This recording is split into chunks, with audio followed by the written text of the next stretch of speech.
So the first clip I'd like us to look at, Jesper, is from Guy Mason. He's the CIO of Bourne, and he specifically talks about the fact that the hospitality industry in Britain and Europe has had to pause. They've increased his security function, but he, as you see in a second, he admits that there's a sort of bit of balance and a trade-off between security and agility. So let's watch the clip, you and I, and then it'd be good to hear your thoughts. Absolutely.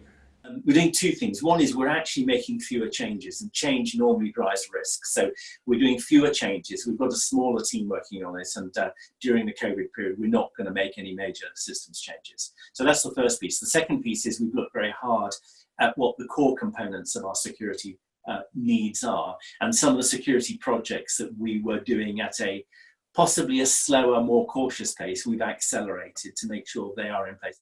Yeah, I think Guy brings up a number of very important topics here. One thing I find interesting, though, is he talks about limiting the amount of change. And certainly that makes a ton of sense where you're trying to sort of reduce the number of new variables in your environment.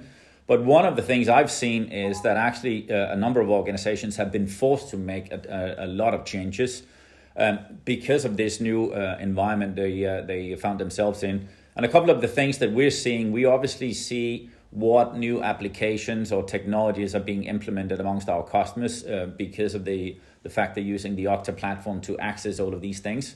And we've certainly seen a number of new deployments of various forms of collaboration tools, for instance, the Zoom technology that we're using for this. So video conferencing, communication tools like Slack, etc. And of course, we've also seen a massive uptick in the use of sort of remote access tools like VPNs from Palo Alto Network and others.